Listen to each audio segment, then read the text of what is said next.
नमस्ते सभी को। मैं दीपिका जैन। आज हम सभी कक्षा 10वीं के वस्तुनिष्ठ प्रश्न पढ़ेंगे, जो कि आपके परीक्षा में 30 नंबर के आएंगे। वस्तुनिष्ठ प्रश्न, हर एक प्रश्न 1 नंबर का होगा और यह प्रश्न बैंक पर आधारित प्रश्नोत्तर है। आपके जो अभी नवीन सत्र में 2021 में प्रश्न बैंक में से ही आपके प्रश्नोत्तर आएंगे।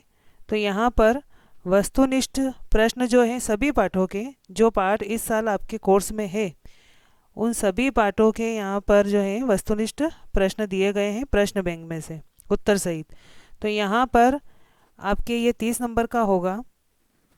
तो आप इस चीज़ का ध्यान रखें कि वस्तुनिष्ठ प्रश्न में रिक्त स्थान, जोड़ी, आमना, एक पदेन, संधि, समास, प्रत्यय, उपसर्ग, अवयव, ये सभी वस्तुनिष्ठ प्रश्न में होंगे।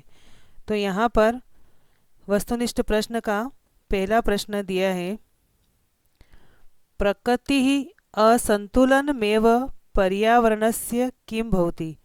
प्रकृति का असंतुलन होने पर, यानी प्रकृति जब बिगड़ जाती है, उसका असंतुलन हो जाता है, तब पर्यावरणस्य, पर्यावरण का क्या होता है। तो उत्तर होगा इसका विनाशः।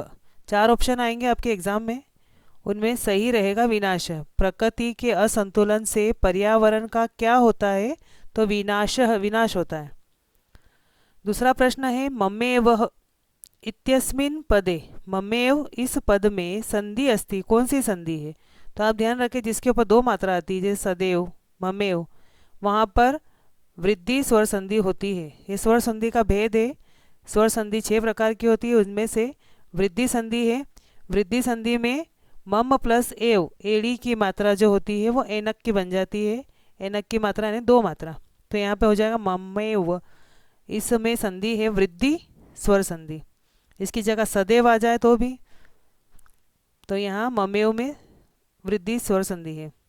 प्रश्न नंबर 3 है, विसर्ग संधे उदाहरणम अस्ति। विसर्ग संधि का उदाहरण कौन सा है। 4 ऑप्शन आएंगे वहाँ पर। विसर्ग संधि का उदाहरण कौन सा है, तो सर्पाश्च। सर्पाश जो है वो विसर्ग संधि का उदाहरण है। क्यों है विसर्ग संधि का उदाहरण, क्योंकि सर्पा है तो सर्पा अलग हो जाएगा, च अलग हो जाएगा, जो आधा श शक्कर का बचा ये विसर्ग में बदल जाएगा, इसलिए सर्पाश्च में विसर्ग संधि है। सो अयम इत्यस्य पदस्य संधि विच्छेद अस्ति। सो अयम का संधि विच्छेद क्या होगा, तो यहाँ पर सो जैसा था वैसा वैसा रह जाएगा, और ये ड जैसा जो नज़र आ रहा है आपको, इसको पढ़ते समय अ पढ़ेंगे तो जब प्लस के बाद लिखेंगे तो अ ही लिखेंगे और पीछे का यम। तो सो जैसा था वैसा और अयम, इसका संधि विच्छेद होगा। ये पूर्व रूप संधि है, सो प्लस अयम। बहुबालात इत्यस्मिन् पदे वचनम अस्ति। बहुबालात में कौन सा वचन है, तो इसका उत्तर है एक वचनम, यानी इसमें एक वचन है। जैसे आप राम की विभक्ति याद करेंगे, रामात, पंचमी विभक्ति का एक वचन। तो अगर आपसे पूछे कि विभक्ति कौन सी है, तो पंचमी है, कौन सा वचन है, तो एक वचनम। तो बहुबालात, इसमें कौन सा वचन है, एक वचनम है।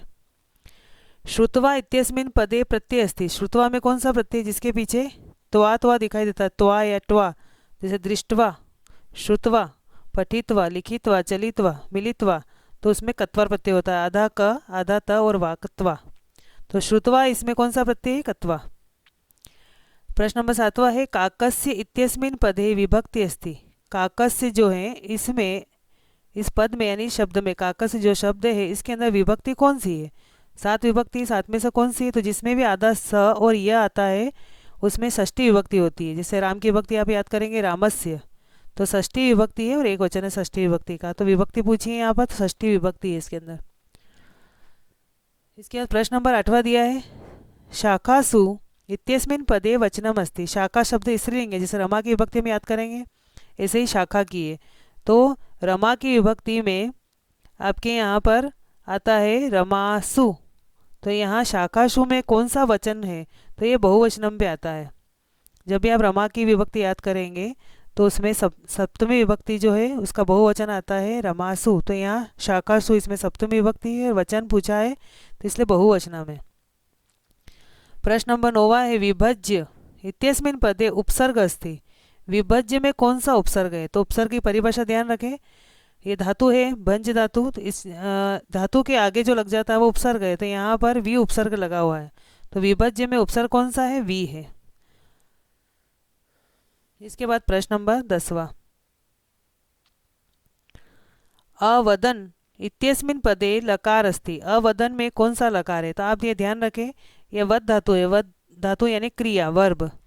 तो ये वद का मतलब होता है बोलना, तो वद धातु है यहाँ पर। इस धातु के आगे अगर अ लग जाता है, जैसे अपठत, अहसत, ऐसे ही अवदन लिखा हुआ है यहाँ पर, तो लकार कौन सा है? जब धातु के आगे अ लग जाए तो वहाँ पर लंग लकार होता है, भूतकाल, पास्ट टेंस होता है।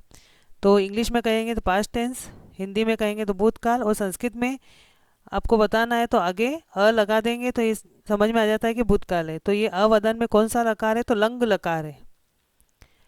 एकस्मिन् दिने, अब ये पाठ 3 के हैं। एकस्मिन् दिने, एक दिन, मूल शंकर सहसेव, मूल शंकर जो है वो अचानक ही, किम अत्यजत, किसको त्याग दिया? एक दिन मूल शंकर ने अचानक किसको त्याग दिया?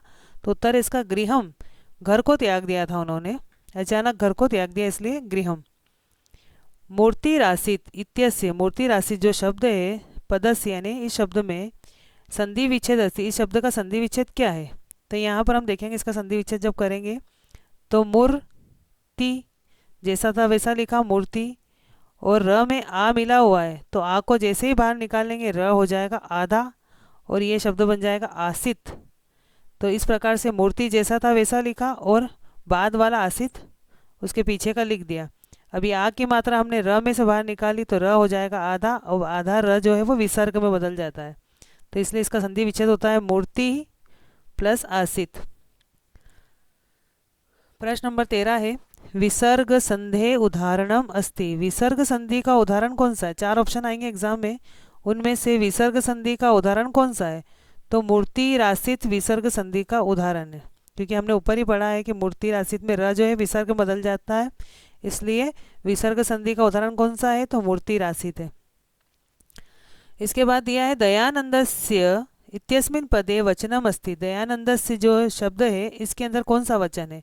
तो हमने ऊपर भी पढ़ा था जिसमें आधा श और ये आता है, छठी विभक्ति का एक वचन रहता है। जैसे राम की विभक्ति याद करेंगे, रामस्य, दयानंद की दयानंदस्य, तो यहाँ पर ये एक वचनम है। इसके बाद नर्मदा तीरे इत्यस्मिन् पदे विभक्ति अस्ति। नर्मदा तीरे में कौन सी विभक्ति है? तो अगर हम राम की विभक्ति याद करते हैं तो 7वें नंबर पे आता है रामे, तो उसी प्रकार से यहाँ हुआ नर्मदा तीरे, एड़ी की मात्रा आती है, उद्यान यानी बगीचे में, ऐसे तीरे, नर्मदा तीरे, नर्मदा के किनारे। तो यहाँ पर कौन सी विभक्ति है? तो सप्तमी विभक्ति है। सर्वेशाम इत्यस्मिन् पदे वचनम अस्ति। सर्व की जो विभक्ति है उसमें सर्वेशाम जो है इसमें कौन सा वचन है? तो बहुवचन पे आता है ये, तो सर्वेशाम इसमें बहुवचनम है। सत्यस्य इत्यस्मिन् पदे मूल शब्द अस्ति। सत्यस्य जो शब्द है इसके अंदर मूल शब्द है, यानी सत्यस्य जो है इसमें छठी विभक्ति लगी हुई है, आधा श और यह छठी विभक्ति का एक वचन, जैसे दयानंदस्य है वैसे ही ये सत्यस्य है, तो आधा श और यह लगा हुआ छठी विभक्ति का। लेकिन इसका मूल शब्द क्या है? तो मूल शब्द तो आगे वाला सत्य ही है। जैसे दयानंदस्य में से आधा श और यह हटा दे छठी विभक्ति का, तो बचा क्या? मूल शब्द क्या बनेगा? दयानंद। उसी प्रकार से सत्यस्य का मूल शब्द क्या है? सत्य है। जनेषु इत्यस्मिन् पदे वचनम अस्ति। जनेषु में कौन सा वचन है? जब हम राम की भक्ति याद करते हैं तो वहाँ पे 7वें नंबर पे आता है आपके रामे, रामयो, रामेशु, तो ऐसे ही जनेषु, तो ये आता है आपके बहुवचन पे, 7वीं विभक्ति के बहुवचन पे आता है। तो जनेषु इसमें कौन सा वचन है? तो बहुवचनम है। इसके बाद प्रश्न नंबर 19, कृतवान इत्यस्मिन् पदे प्रत्यय अस्ति। कृतवान में कौन सा प्रत्यय है? तो ध्यान रखें, क्री एक वर्ब है, एक धातु है, क्रिया है, एक क्रिया यानी करना। तो यहाँ पर जब धातु के पीछे वान आता है तो हमेशा कत्वतु प्रत्यय होता है। धातु के पीछे वान आए तो कत्वतु, धातु के पीछे मान आए तो सानच, और यही वान और मान के आगे कोई शब्द आ जाए तो फिर मतु प्रत्यय होता है। धातु के बाद में यहाँ धातु है, धातु के सबसे लास्ट में वान आता है तो कत्वतु, और मान आता है जैसे, तो वहाँ पर आपको जैसे सेवमान, लभमान, मान आता है तो सानच, और वान और मान दोनों आ जाए, दोनों में से कोई भी हो, और आगे अगर शब्द हो तो हमेशा मतु प्रत्यय होता है। तो यहाँ पर क्री जो है एक धातु है, वर्ब है, और उसके पीछे वान आया इसलिए इसमें प्रत्यय रहेगा कत्वतु। जैसे पठितवान, लिखितवान, चलितवान, ये सब वर्ब है और उनके पीछे वान आता है तो कत्वतु प्रत्यय होता है। प्रश्न नंबर 20वां है पठितः इत्यस्मिन् पदे धातु अस्ति। पठितः जो शब्द है इसके अंदर कौन सी धातु है? तो धातु यानी वर्ब कौन सी है, इसमें क्रिया कौन सी? तो पठ एक क्रिया है, पढ़ने के लिए आती है, इसलिए पठ धातु है यहाँ पर। प्रश्न नंबर 21 है कल्पतरुस् तथा इत्यस्मिन् पदे संधि अस्ति। कल्पतरुस् तथा इसमें कौन सी संधि है? तो यहाँ पे कल्पतरु अलग हो जाएगा, तथा शब्द अलग हो गया, अब आधा स बचा, तो ये आधा स जो है ये विसर्ग में बदल जाता है, इसलिए यहाँ पर संधि बनेगी इसकी विसर्ग संधि। तो कल्पतरुस् तथा में संधि कौन सी है? विसर्ग संधि। प्रश्न नंबर 22वां है हंति इत्यस्य पदस्य धातु अस्ति। हंति जो है इस शब्द में पदस्य का अर्थ होता है शब्द, तो हंति इस शब्द का धातु अस्ति। धातु कौन सी है? तो इसमें हन धातु है, हन का मतलब होता है मारना, तो यहाँ पर हन से ही बनेगा हंति। तो इस शब्द में कौन सी धातु है? तो हन धातु है, ध्यान रखें हंति की हन धातु होती है, हन का अर्थ होता है मारना। प्रश्न नंबर 23वां है अनुभव इत्यस्मिन् पदे उपसर्ग अस्ति। ये सरल है, अनुभव में कौन सा उपसर्ग है? तो अनु एक उपसर्ग है, क्योंकि ये भव के आगे लिखा हुआ है अनु, तो उपसर्ग इसमें होता है अनु उपसर्ग। इसके बाद प्रश्न नंबर 25 दानेन इत्यस्मिन् पदे विभक्ति अस्ति। दान नेन इस शब्द में कौन सी विभक्ति है? तो ये भी सरल है, क्योंकि आप राम की विभक्ति याद करते हैं, तीसरे नंबर पे आता है रामेण, तो यहाँ दानेन में कौन सी विभक्ति है? तो तृतीया है। प्रश्न नंबर 26वां गंगा इत्यस्मिन् पदे वचनम अस्ति। गंगा में कौन सा वचन है? तो उत्तर है इसका एक वचनम, गंगा में एक वचन है। क्यों है? क्योंकि जब हम रमा की विभक्ति याद करते हैं तो एक वचन में, प्रथमा विभक्ति के एक वचन में आता है रमा, उसी प्रकार से गंगा शब्द भी है, तो ये प्रथमा विभक्ति का एक वचन है। इसके बाद है प्रश्न नंबर 27वां स्पर्शति इत्यस्मिन् पदे धातु अस्ति। स्पर्शति में कौन सी धातु है? 4 ऑप्शन आएंगे, तो इनमें धातु कौन सी? स्पर्शति में तो स्पृश धातु है, इस प में ऋषि की मात्रा है, स्पृश ये धातु है इसके अंदर। प्रश्न नंबर 28 परिभव इत्यस्मिन् पदे उपसर्ग अस्ति। परिभव में कौन सा उपसर्ग है? ये भी सरल है, परिभव में भव के आगे परि लिखा हुआ है, तो परि उपसर्ग है, तो परिभव में कौन सा उपसर्ग है? परि। 29वां प्रश्न है कुर्वन्ति इत्यस्मिन् पदे पुरुष अस्ति। कुर्वन्ति में कौन सा पुरुष है? 3 पुरुष होते हैं, प्रथम मध्यम उत्तम, उन तीनों पुरुष में कुर्वन्ति में कौन सा पुरुष है? तब आप जब याद करते हैं तीत अंति तो प्रथम पुरुष पे आता है, प्रथम पुरुष का बहुवचन, तो ये कौन सा पुरुष है? तो प्रथम पुरुष है। करिष्यति इत्यस्मिन् पदे लकार अस्ति। करिष्यति में कौन सा लकार है?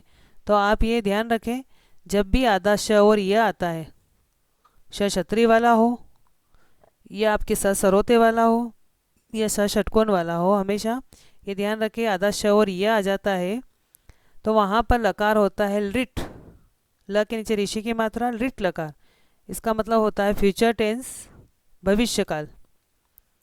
तो करिष्यति में कौन सा लकार है? लिट लकार है। फिर 31वां प्रश्न है इत्यस्य इत्यस्मिन् पदे विभक्ति अस्ति। इत्यस्य जो शब्द है इस शब्द के अंदर कौन सी विभक्ति है? तो आप ध्यान रखें जब भी आधा श और य आता है वहाँ पे षष्ठी विभक्ति होती है, जैसे राम की विभक्ति छठी होती है रामस्य, ऐसे इत्यस्य में कौन सी विभक्ति है? तो षष्ठी विभक्ति है इसके अंदर। इसके बाद 32वां प्रश्न है ज्येष्ठः पुत्रः, ये 5वें पाठ से है। ज्येष्ठः पुत्र यानी बड़ा पुत्र, इत्यस्मिन् पदे समास अस्ति। इस शब्द में कौन सा समास है? तो यहाँ पर पुत्र की विशेषता यानी किसी व्यक्ति के जो है 4 बच्चे हों, 3 हो या 2 हो, तो उन बच्चों की विशेषता बता रहे हैं कि कौन सा बच्चा जो बड़ा है। जैसे हम कहें काला घोड़ा, के घोड़े की विशेषता है कि वो काला है, सफ़ेद साड़ी की साड़ी की विशेषता है कि वो सफ़ेद है। ऐसे ही पुत्र अगर 2-3 पुत्र हैं तो उनमें से हम किसके बारे में बात कर रहे हैं? तो बड़े लड़के के बारे में, इसलिए विशेषता बता रहा है कि पुत्र कैसा है? ज्येष्ठ, बड़ा है, बड़ा पुत्र है। तो जहाँ पे विशेषता बताते हैं वहाँ हमेशा कर्मधारय समास होता है। तो ज्येष्ठ पुत्र इसमें कौन सा समास है? कर्मधारय समास है। प्रश्न नंबर 33वां है प्राण रक्षणम इत्यस्य पदस्य समास विग्रह अस्ति। प्राण रक्षणम जो शब्द है इसका समास विग्रह क्या बनेगा? प्राण रक्षणम यानी प्राणों की रक्षा। तो यहाँ पर इसका समास विग्रह प्राणानाम रक्षणम बनेगा। प्राणानाम शब्द जो है ये षष्ठी विभक्ति का बहुवचन है। प्राणानाम रक्षणम यानी प्राणों की रक्षा, क्योंकि घटोत्कच ने जब उनके परिवार को पकड़ा तो सभी के प्राण बचाए थे, बहुवचन है, इसलिए प्राण जो है छठी विभक्ति का बहुवचन आएगा, प्राणानाम रक्षणम। इसके बाद 34वां दिया है परिवारस्य इत्यस्मिन् पदे विभक्ति अस्ति। परिवारस्य जो शब्द है इसके अंदर कौन सी विभक्ति है? तभी आपको बताया था आधा श और यह लिखा हुआ है, इसलिए छठी विभक्ति इसमें आती है।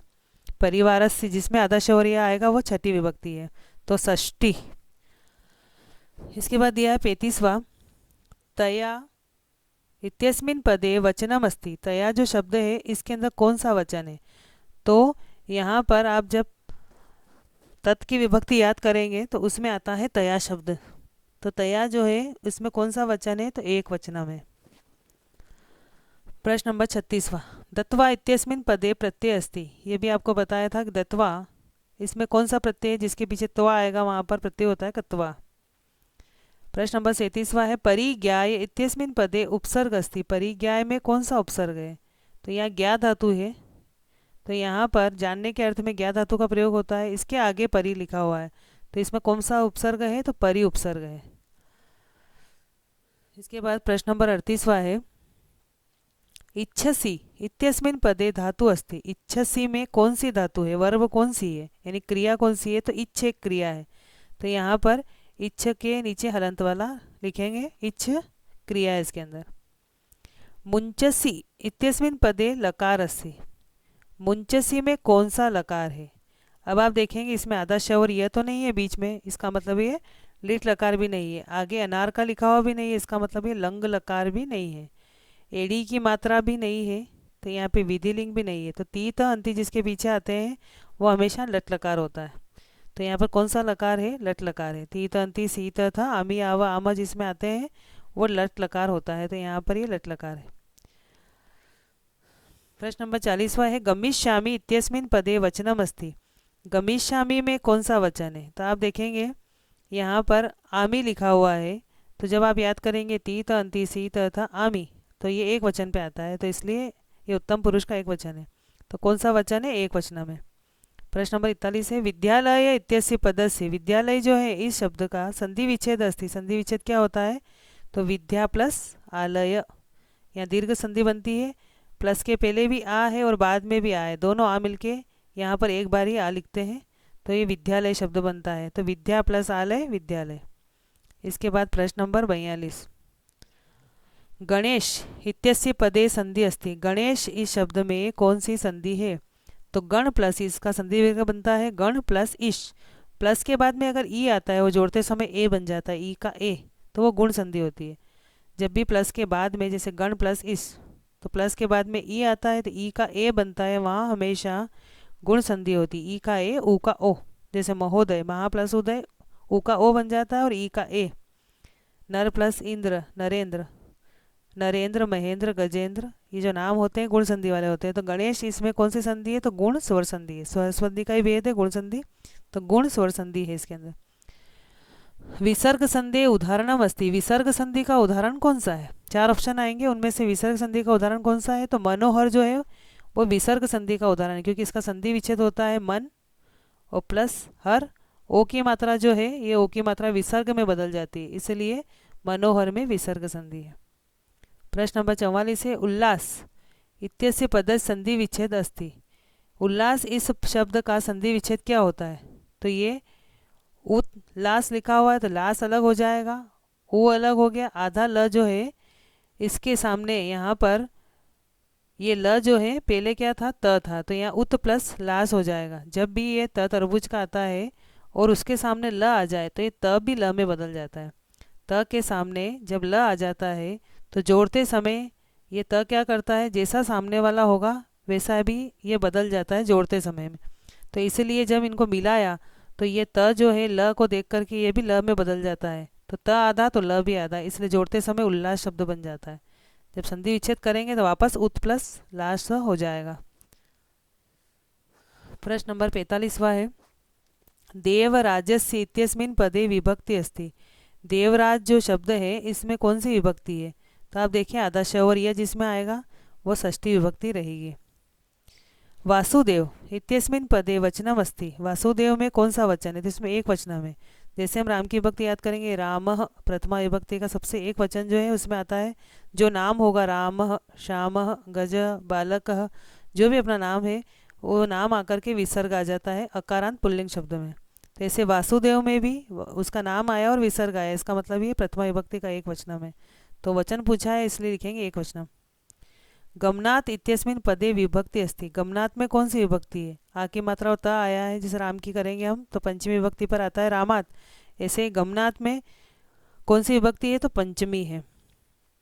अपृच्छत इत्यस्मिन् पदे लकार अस्ति। अपृच्छत में कौन सा लकार है? तो अभी आपको बताया था धातु के आगे अगर आ जाता है वहाँ हमेशा लंग लकार होता है, पास्ट टेंस होता है ना भूतकाल। अपृच्छत में कौन सा लकार है? तो लंग लकार है। प्रस्थितवान इत्यस्मिन् पदे उपसर्ग अस्ति। प्रस्थितवान में उपसर्ग कौन सा है? तो ये स्थितवान के आगे प्र लिखा हुआ है तो ये प्र के उपसर्ग है। इसके बाद प्रश्न नंबर 50, मुनि इत्यस्मिन् पदे पर्याय पदम अस्ति। मुनि जो है इस शब्द का पर्यायवाची शब्द कौन सा है? तो मुनि का पर्यायवाची होता है तपस्वी। 4 ऑप्शन आएंगे उनमें से सही रहेगा तपस्वी। तो मुनि का पर्यायवाची क्या है? तपस्वी है। इसके बाद विश्व भारतीयम इति पाठे, ये पाठ 7 से है। विश्व भारतीयम यह पाठ जो है कस्य विचारा संकलिता, इस पाठ के अंदर किसके विचार संकलित है? यानी विश्व भारती जो पाठ लिखा गया है तो इति पाठे, इस पाठ के अंदर कस्य विचारा, किसके विचार संकलिता, संकलित किए गए। आपने पाठ 7 पढ़ा हो तो उसके अंदर संस्कृत भाषा के बारे में बताते हैं कि संस्कृत भाषा के बारे में जो यहाँ भारत के जो महापुरुष थे और जो विदेशी महापुरुष है और जो मुस्लिम विचारक है वो क्या सोचते हैं उसके बारे में इस पाठ में लिखा गया है। तो इसलिए पूछा है कि विश्व भारती इस पाठ के अंदर किसके विचार संकलित है? तो महापुरुषाणाम, यानी महापुरुषों के विचार इस पाठ के अंदर है। तो उत्तर इसका महापुरुषाणाम। इसके बाद प्रश्न नंबर 52 है, संस्कृतस्य इति पदे विभक्ति अस्ति। संस्कृतस्य जो शब्द है इसके अंदर कौन सी विभक्ति है? तो जब भी आधा शवर यह आएगा वहाँ पे होगी षष्ठी विभक्ति। पराभव इति पदे उपसर्ग अस्ति। पराभव जो शब्द है इसके अंदर कौन सा उपसर्ग है? तो भव के आगे परा लिखा है तो ये परा उपसर्ग है। कदापि इत्यस्य संधि अस्ति। कदापि में कौन सी संधि है? तो जब इसका संधि विग्रह करेंगे कदापि का तो कदा प्लस अपि, कदा अलग हो जाएगा और अपि अलग हो जाएगा। कदा में आ की मात्रा है और अपि में अ है। आ और अ दोनों मिलकर आ का निर्माण करते हैं, बड़े स्वर का निर्माण करते हैं, इसलिए इसका नाम है दीर्घ स्वर संधि। तो कदापि, कदा प्लस अपि, दीर्घ स्वर संधि उत्तर है इसका। प्रश्न नंबर 55 है, विसर्ग संधे उदाहरणम अस्ति। विसर्ग संधि का उदाहरण कौन सा है? 4 ऑप्शन आएंगे तो उनमें से विसर्ग संधि का उदाहरण कौन सा है? तो रामश्य है। रामश्य क्यों है? क्योंकि राम अलग हो जाएगा, च अलग हो जाएगा, आधा श शक्कर का बचा वो विसर्ग में बदल जाएगा और शब्द बनेगा रामश्य। तो विसर्ग संधि का उदाहरण कौन सा है? रामश्य है। इसके बाद नदंती इति पदे वचनम अस्ति। नदंती जो शब्द है इसके अंदर कौन सा वचन है? तो जब आप याद करेंगे प्रथम पुरुष का तो ती तह अंति, यानी ये बहुवचन है। तो नदंती जो शब्द है इसमें कौन सा वचन है? तो बहुवचन में। अस्मत् शब्दस्य उदाहरणानि अस्ति। अस्मत् शब्द का उदाहरण कौन सा है? जब आप अस्मत् की विभक्ति याद करेंगे तो सबसे नंबर 1 पे आता है प्रथमा विभक्ति में अहम, आवाम, वयम। वयम बहुवचन पे आता है। तो 4 ऑप्शन आएंगे, चारों ऑप्शन में से आपको बताना है कि अस्मत् जो शब्द है उसका कौन सा उदाहरण है। तो वयम उसका उदाहरण है, क्योंकि अस्मत् की जब आप पूरी याद करेंगे विभक्ति 7 तो उसमें वयम भी आता है। तो ये वयम जो है अस्मत् शब्द का उदाहरण है। विद्यते इति पदे उपसर्ग अस्ति। विद्यते जो शब्द है इसके अंदर उपसर्ग कौन सा है? तो वी एक उपसर्ग है, आगे लगा हुआ है वी, इसलिए वी उपसर्ग है। इसके बाद 59वां दिया है, जगत्सु इत्यस्य शब्दस्य विभक्ति अस्ति। जगत्सु ये शब्द जो है इसमें कौन सी विभक्ति है? तो जगत्सु जो जगत की विभक्ति होती है तो 7वें नंबर पे आता है। आप अगर रमा की विभक्ति याद करें रमासु, जटा की करें तो जटासु। आप ये देख लें जहाँ सरस्वते का रू की मात्रा है सु वहाँ पर आएगी सप्तमी विभक्ति। सप्तमी विभक्ति का बहुवचन रहता है ये। तो जगत्सु इस शब्द में कौन सी विभक्ति है? तो सप्तमी है। स्मरन्तु इति पदे लकार अस्ति। स्मरन्तु जो शब्द है इसके अंदर कौन सा लकार है? तो आप ध्यान रखें, जैसे आप पठ की याद करेंगे तो उसमें लोट लकार में आता है पठतु, पठताम, पठन्तु, पठतु, पठताम, पठन्तु। तो ये लोट लकार में आता है, अंतु शब्द आता है उसके अंदर, तो ये बहुवचन पे आता है अंतु। स्मरन्तु ये आज्ञा देने और लेने के अर्थ में आता है कि आप याद करें। तो यहाँ पर कौन सा लकार है? तो लोट लकार का प्रयोग हुआ है स्मरन्तु में। 61वां प्रश्न है, पुरातन कालात, पुराने समय से, पुरातन यानी पुराना, कालात यानी समय से, पुराने समय से भारतवर्ष, अपना भारत जो है, कीदृश आसीत कैसा था? पुराने समय से भारत जो है वो कैसा था? तो 4 ऑप्शन आएंगे। तो 4 ऑप्शन में पहला ऑप्शन ये दिया है ज्ञान विज्ञान, ज्ञान विज्ञान इनसे समृद्ध था, यानी पुराने समय में भारतवर्ष कैसा था?